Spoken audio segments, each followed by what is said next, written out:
Hi guys, welcome to my online सी। मेरा नाम है देवियश। शो गाइस, आज के इस वीडियो में हम लोग बात करने वाले हैं कि किस तरीके से आप उद्यम रजिस्ट्रेशन के थ्रू लोन के लिए अप्लाई कर सकते हैं। जी हाँ, तो मैं पहले वैसे कई वीडियोस के अंदर बता चुका हूं कि उद्योग आधार के थ्रू आप कैसे लोन अप्लाई कर सकते हैं। लेकिन रिसेंटली मैंने एक नोटिफिकेशन पढ़ी आरबीआई की, जिसके अंदर आरबीआई ये कह रहा है कि अब जितने भी लैंडर्स है, गवर्नमेंट ऑथराइज लैंडर है, चाहे प्राइवेट बैंक से चाहे एनबीएफसी है, उन सबको जो है बेसिकली उद्यम रजिस्ट्रेशन लेना पड़ेगा किसी भी एंटरप्रेन्योर से जो लोन के लिए अप्लाई करता है। जी हाँ, तो आप मेरी स्क्रीन के सामने यहाँ पे ऑफिशियल नोटिफिकेशन देख सकते हैं, जहां पे क्लियरली ये लिखा हुआ है कि जितने भी बेसिकली लैंडर्स है उनको बेसिकली नए जो एंटरप्रेन्योर्स है उनसे उद्यम रजिस्ट्रेशन सर्टिफिकेट लेना पड़ेगा अगर वो लोन के लिए अप्लाई करना चाहते हैं। साथ में उनके जो पुराने सर्टिफिकेट है, चाहे उनके पास में उद्योग आधार है या EM1 या EM2 जो एमएसएमई सर्टिफिकेट कराता है वो है, तो उसकी जो वैलिडिटी है वो केवल 31 मार्च 2021 तक ही वैलिड रहेगी। अगर उसके पहले कोई अगर अप्लाई करना चाहता है तो उसको डेफिनेटली उद्यम चाहिए होगा। तो गाइज आज मैं आपको प्रैक्टिकली बताता हूं, अगर आपके पास में उद्यम का सर्टिफिकेट है तो स्टेप बाय स्टेप आप किस तरीके से लोन के लिए अप्लाई कर सकते हैं।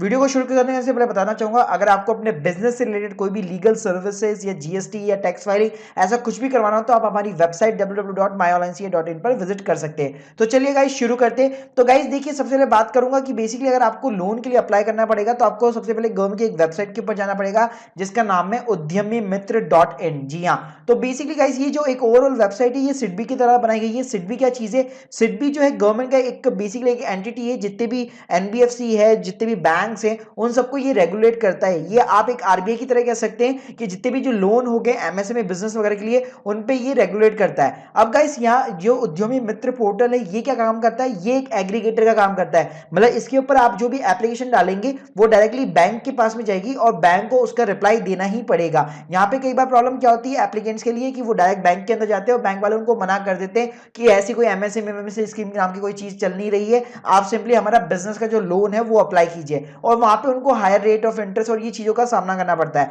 लेकिन यहाँ पे आपको मैं प्रैक्टिकली बताऊंगा कि किस तरीके से यहाँ पे आप उद्यमी मित्र के ऊपर पोर्टल के ऊपर अप्लाई कर सकते हैं। तो गाइस सबसे पहले आपको इस पोर्टल के ऊपर जाना है, यहाँ पे आपको जानकारी मिल जाएगी। वैसे तो यहाँ पे कई सारी स्कीम दे रखी है, लेकिन यहाँ पे अभी जो एक्टिव है हाल फिलहाल वो है मुद्रा लोन और उसके साथ में है एमएसएमई लोन। तो गाइस यहाँ पे आप जानकारी पढ़ सकते हैं। तो सबसे पहले आपको करना पड़ेगा एक लॉगिन आईडी क्रिएट। तो लॉगिन आईडी क्रिएट करने के लिए आपको एक न्यू यूजर बनाना पड़ेगा। यहाँ पे साइन अप ऑप्शन से आपसे 3 ऑप्शन मांगता है कि आप एक नए एंटरप्रेन्योर है या एग्जिस्टिंग एंटरप्रेन्योर या सेल्फ एम्प्लॉयड प्रोफेशनल है। तो आप तीनों में से अपने एज पर द बिजनेस मतलब आप जो भी है आप वो चूज कर सकते हैं। यहाँ पे सिंपली आपको नाम डालना है, ईमेल डालना है, कॉन्टैक्ट नंबर डालना है और ओटीपी जनरेट कराने के बाद में आपको एक यूजर आईडी जो है बेसिकली क्रिएट करना है और एक पासवर्ड सेट करना होगा। तो गाइज ये चीजें मैं ऑलरेडी कर चुका हूं, तो डायरेक्टली मैं अपने पोर्टल के अंदर लॉगिन करता हूं ताकि मैं आपको क्विकली बता सकता हूं कि किस तरीके से आप एप्लीकेशन वगैरह फिलअप कर सकते हैं। तो गाइज ये देखिए, मैंने अपने पोर्टल के अंदर लॉगिन यहाँ पे कर चुका हूं। अब लॉगिन करने के बाद में यहाँ पे मेरे पास में 4 आपके मेरे सामने यहाँ पे टैब देख सकते हैं, लेकिन यहाँ पे इंपॉर्टेंट टैब सिर्फ 2 ही है। यहाँ पे भी जो लोन इंक्वायरी का ऑप्शन है इन लोगों ने अभी तक अवेलेबल नहीं किया है, लेकिन काफी काम का ऑप्शन है कि यहाँ पे ये क्या होगा फ्यूचर के अंदर जैसे अवेलेबल हो जाएगा तो आप क्विकली कोई भी लोन की इंक्वायरी यहाँ पे कर सकते हैं। तो गाइज पहले बात करूंगा हैंड होल्डिंग एजेंसीज की। तो ये गाइज ये क्या टाइप है? Inquire now hand holding agency. मतलब यहाँ पे आप ये चाहते हैं कि यार क्योंकि लोन अगर आपको अप्लाई करना है तो बिजनेस के लिए तो आपको प्रोजेक्ट रिपोर्ट भी बनानी पड़ती है, उसके साथ में आपको आईटीआर कई सारे ऐसे डॉक्यूमेंट्स बनाने पड़ते हैं, आपको एप्लीकेशन भी फिलअप करनी पड़ेगी। तो ये सारे काम आप ये अगर ये सोचे कि यार मैं किसी एजेंट के थ्रू करा लूं तो गाइस आप मार्केट के अंदर एजेंट ढूंढने की बजाय आप क्या कर सकते हैं, डायरेक्टली इस वेबसाइट के ऊपर आ सकते हैं। यहाँ पे हैंड होल्डिंग एजेंसी का मतलब भी ऑटोमेटिकली लोन एजेंट्स है। जी हाँ, तो जैसे आप इसके ऊपर क्लिक करेंगे आप अपने यहाँ पे स्टेट और अपना डिस्ट्रिक्ट चूज करिए, तो ये ऑटोमेटिकली गवर्नमेंट के जो भी ऑथराइज एजेंट्स है, लोन के एजेंट्स है, वो आपको ऑटोमेटिकली यहाँ पे शो कर देगा और साथ में उनके कॉन्टेक्ट नंबर, उनका एड्रेस हो गया, जो भी सारी चीजें वो किस चीज के अंदर डील करते हैं वो सारी चीजें यहाँ पे आपको मिल जाएगी। साथ में यहाँ पे एक डाउनलोड का ऑप्शन दिया होता है, तो यहाँ पे उनकी फीस वगैरह क्या होगी, क्या डॉक्यूमेंट किस तरह से उनको आप कांटेक्ट कर सकते हैं, ये सारी चीजें आपको मिल जाती है। तो गाइस ये बहुत ही अच्छा एक ऑप्शन है। अगर आप ये चीजें आप खुद फाइल नहीं करना चाहते एप्लीकेशन, आप किसी की मदद लेना चाहते हैं, किसी एजेंट की मदद लेना चाहते हैं, तो आप डेफिनेटली जो हैंड होल्डिंग एजेंसी है उनका आप सहारा ले सकते हैं, उनको आप कांटेक्ट कर सकते हैं। तो वापस मैं अपने डैशबोर्ड के ऊपर आता हूं और मैं बताऊं तो आपको खुद की एप्लीकेशन किस तरीके से फाइल करनी है अगर आप कोई अपना एजेंट वगैरह हायर नहीं करते हैं। तो आपको सिंपली लोन एप्लीकेशन सेंटर के ऊपर यहाँ पे अप्लाई नाउ के ऊपर क्लिक करना है। जैसे आप क्लिक करेंगे तो अभी हाल फिलहाल जैसे मैंने बताया यहाँ पे मुद्रा लोन और एक एमएसएमई लोन है वो यहाँ पे हाल फिलहाल में एक्टिव है।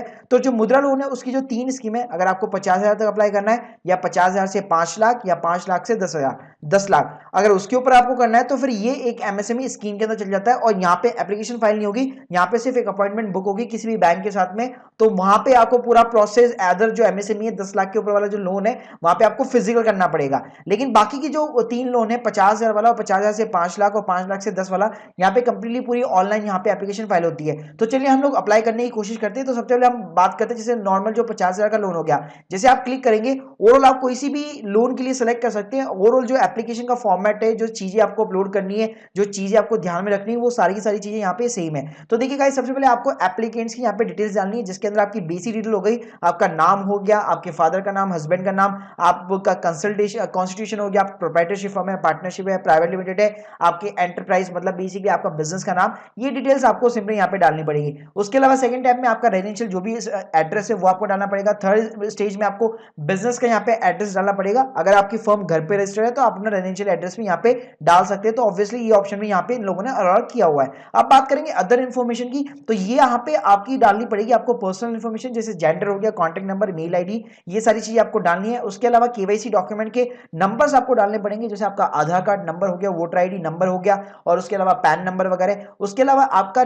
Line of the business activity, मतलब आप किस टाइप का बिजनेस कर रहे हैं। तो बेसिकली यहाँ पे कई सारे एनआईसी कोड्स होते हैं, तो यहाँ पे आपको वो चूज करना पड़ेगा कि आपका नया बिजनेस है या आपका पुराना बिजनेस है, आपकी इंडस्ट्री किस टाइप की है, मैन्युफैक्चर है, सर्विस है। तो ऑटोमेटिकली गाइस यहाँ पे बिल्कुल सिंपल ऑप्शन ड्रॉप डाउन के अंदर दिए हुए हैं। तो आपको ज्यादा ऐसा नहीं है कि आप बहुत ज्यादा कॉम्प्लेक्स कर रखा है इन लोगों ने, काफी सिंप्लीफाई मेथड के अंदर इन लोगों ने बता रखा है कि आप मैन्युफैक्चर कर रहे हैं, आप सर्विस कर रहे हैं, किस टाइप की आप सर्विसेज दे रहे हैं। और प्लस यहाँ पे आपके पास में उद्यम का सर्टिफिकेट ऑब्वियसली होगा, तो उद्यम का जब सर्टिफिकेट भी आप प्रिंट आउट निकालेंगे, आधे से ज्यादा चीज उसके अंदर ऑलरेडी भरी हुई होती है। तो आपको क्या करना है, उसी को केवल उठा के यहाँ पे केवल पेस्ट मारना है और कुछ भी नहीं करने की जरूरत नहीं है। उसके बाद में अटैच डॉक्यूमेंट आता है, तो यहाँ पे आपको आईडी प्रूफ, आपका जो पर्सनल आईडी प्रूफ है वो बेसिकली यहाँ पे अपलोड करना है। आपका एड्रेस प्रूफ, आपका आधार कार्ड वगैरह हो गया वो आपको अपलोड करना है। आपको फोटो अपलोड करना है। यहाँ पे मैक्सिमम साइज 250 KB की है, तो आप यहाँ पे अपना जो कंप्रेसर है वो यूज में ले सकते हैं। आप मोबाइल पे प्ले स्टोर पे कई सारी आपको एप्स वगैरह मिल जाएगी, और आपको डेस्कटॉप के लिए भी आप गूगल में सिंपली सर्च कर सकते हैं। आपको आजकल कई सारी एप्स अवेलेबल है जो कि पीडीएफ को जेपीजी में या जेपीजी को पीडीएफ में कन्वर्ट कर देती है और कंप्रेस भी कर देती है, आप जितनी भी केबी का चाहते हैं उतनी केबी का। साथ में गाइस यहाँ पे आपको बिजनेस के प्रूफ भी देने पड़ेंगे। तो बिजनेस के प्रूफ में आप जैसे अपना जीएसटी का सर्टिफिकेट वगैरह हो गया या अपना उद्यम का सर्टिफिकेट हो गया, वो आप डेफिनेटली यहाँ पे अपलोड कर सकते हैं। अगर आपको कोई रेंट एग्रीमेंट बना हुआ है तो वो भी आप यहाँ पे अपलोड कर सकते हैं। साथ में आपको सिग्नेचर भी यहाँ पे अपलोड करने पड़ेंगे। अब बात करूंगा नीचे यहाँ पे आपसे मांगता है आपका सिविल स्कोर कितना है। तो जैसे मैंने सिविल के स्कोर की मैंने इससे पहले एक वीडियो के अंदर बात की थी। आप wishfin.com करके एक वेबसाइट है, बहुत ही अच्छी वेबसाइट है, फ्री जो है सिविल का आपको स्कोर बताती है। तो वहां पे जाके आप साइन अप कीजिए और वहां से आप अपना सिविल का स्कोर जो है बेसिकली यहाँ पे फैच कर सकते हैं, और यहाँ पे आप अपनी रिपोर्ट जो है यहाँ पे बेसिकली अपलोड कर सकते हैं। तो काफी अच्छी वेबसाइट है, मैं पर्सनली बहुत ज्यादा यहाँ पे इसको यूज में लेता हूँ। अब बेसिकली बात करते हैं डिक्लेरेशन की, तो जो भी चीजें आपने भरी तो ऑब्वियसली यहाँ पे आपको डिक्लेयर करना पड़ेगा कि यार सारी की सारी चीजें जो है बेसिकली एकदम ट्रू एंड करेक्ट है, यहाँ पे मेरी तरफ से कोई भी गलती नहीं है। और यहाँ पे आपको एक नो ऑब्जेक्शन क्लोज भी देना पड़ेगा, जिसमें लिखा होगा कि ये जो एजेंसीज है वो मेरे डॉक्यूमेंट का इस्तेमाल करेगी मेरी क्रेडिट रेटिंग निकालने के लिए। तो गाइज ये चीजें करके आप जैसे सबमिट करेंगे, तो यहाँ पे जैसे मैं सबमिट नहीं करा लेकिन मैंने आपको एक लाइव प्रीव्यू दे चुका हूँ यहाँ पे।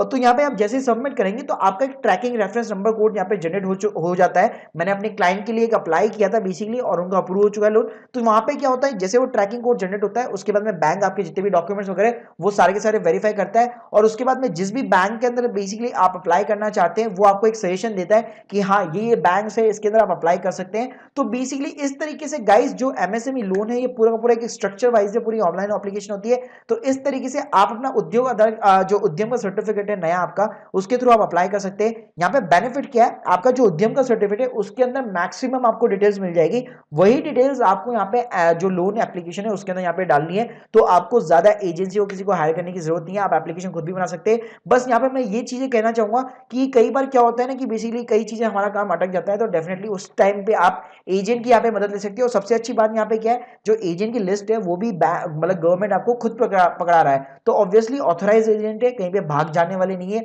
आपको प्रॉपर इनवॉइसिंग वगैरह सब कुछ यहाँ पे मिलती है।